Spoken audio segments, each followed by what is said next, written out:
नमस्कार, मैं हूं दिबांशी मोइत्रा। बिहार की वो घटना जिसे आज 22 साल से ज्यादा हो गए, वो घटना जिसकी कहानी याद भर कर लेने से रूह कांप उठती। उसी मामले में कोर्ट ने बड़ा फैसला दिया और बताया है कि इस मामले में कोई भी दोषी नहीं। पटना हाईकोर्ट ने सभी बंदियों को इस मामले में रिहा कर दिया। दरअसल हम बात कर रहे हैं जहानाबाद के सेनारी नरसंहार मामले की। इस घटना को 22 साल हो गए। यह 18 मार्च 1999 की बात है।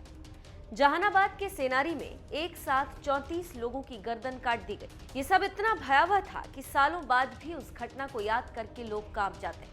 90 के दशक में जाएंगे तो बिहार में जातीय संघर्ष की कई कहानी आपको सुनने को मिलेगी। ये ऐसी ही एक कहानी।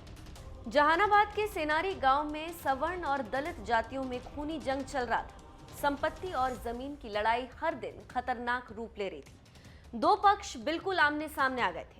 एक को रणवीर सेना का साथ मिला तो एक को माओवादी कम्युनिस्ट सेंटर का। हालात इस कदर बिगड़ गए थे कि खून खराबे की स्थिति कभी भी बन सकती थी। फिर वो दिन भी आया। वो तारीख थी 18 मार्च 1999 की। रात के वक्त एक साथ सेनारी गांव में सैकड़ों लोग घुसे और गांव को चारों ओर से घेर लिया गया और फिर एक एक करके लोगों की हत्या की जाने लगी। इसके बाद गांव के लोगों का एक ही मकसद बना, बदला।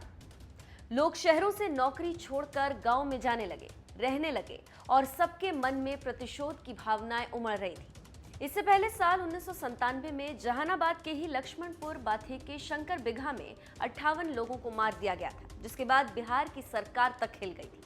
फिर 1999 के मार्च महीने में जो हुआ वो और भी भयावह था। कहते हैं कि सेनारी गांव के लोग आपस में मिलजुल कर रहते थे। शायद इसी वजह से सेनारी को चुना गया।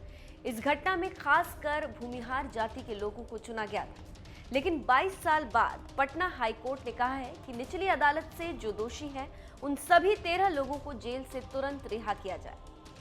इससे पहले 2016 में जहानाबाद हाईकोर्ट ने 10 दोषियों को मौत की सजा सुनाई।